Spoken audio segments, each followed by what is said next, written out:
From Craig Rolson in Europe, David Gerber in Brazil, and our editor-in-chief and publisher, Don Oshman, it's time for this week's Sunday Night Week in Review.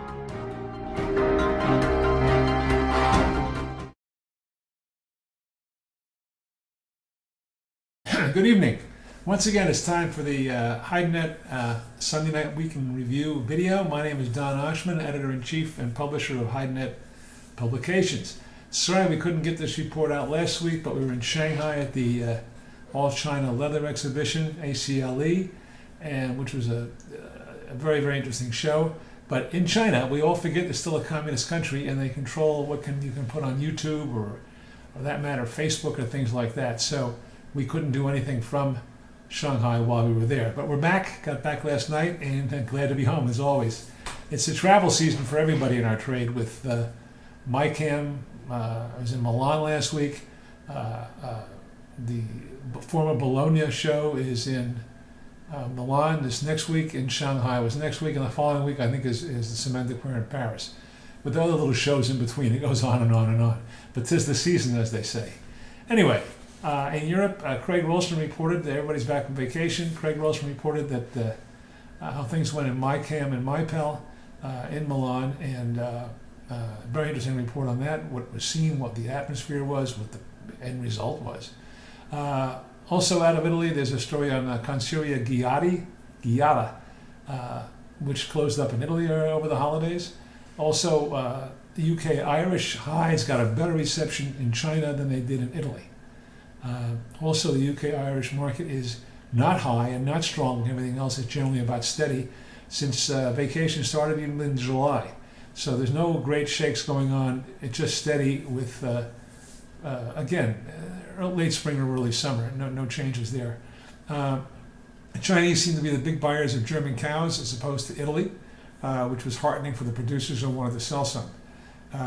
Veal skins, they're still good, but not as hot as they were. Part of this is due to, well, we learned when we were in Shanghai that the upper echelon of luxurious purse buyer is a little more sophisticated before. They've already got how many of these purses, and now they're looking for something different and something new. So, and of course they had a crackdown on all of the corruption going on. And a lot of those corrupted families, you might say, or the father was corrupt and taking money on the side and could buy his wife anything they want.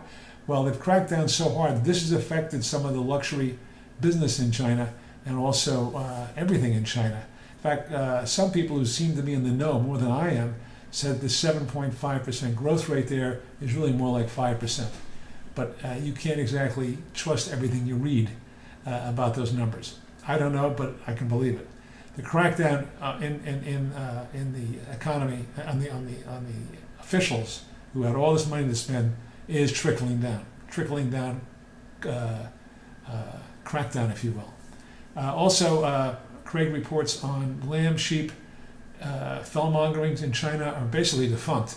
A few have moved away, but essentially that industry is just, nothing's going on. They're not starting up. They've not solved their pollution area problems.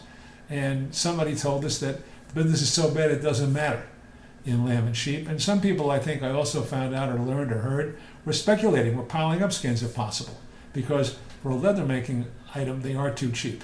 So Craig reports on that. And wool on skins, however, are a bit better. More information, and Craig talks about why the markets are where they are. That's in the European report. In our North American report this week, fireworks, okay? Make lack of a better word. Heavy Texas steers moved up $2, which was astounding to everybody, and blew past the previous levels received in Hong Kong, which was in late March or early April. So Texas butt-beater steers, heavy native steers, are $1 and more over the highs reached in Hong Kong. Amazing. And a lot of people in China, in Shanghai, a lot of producers simply turned down bids because they didn't have the highs. They're that well sold, especially on the most popular selections.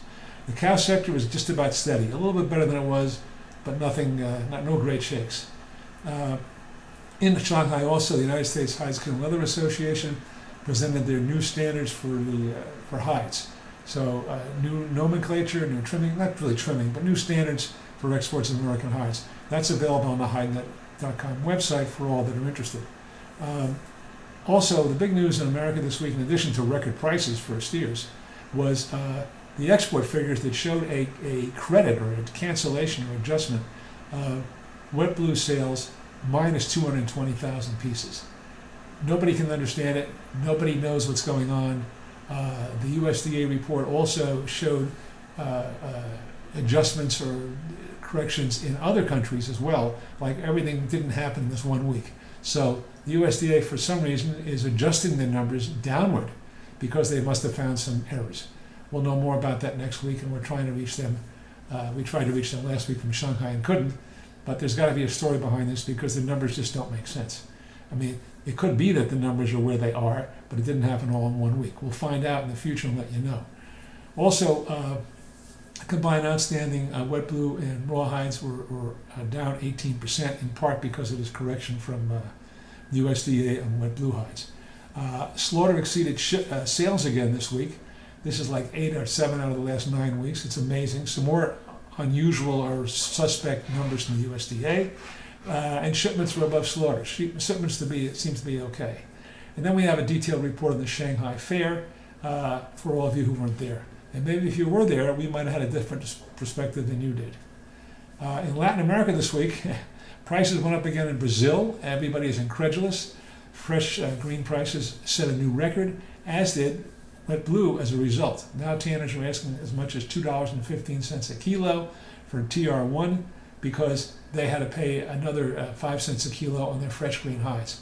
It's $1.55, I think, or something like that now.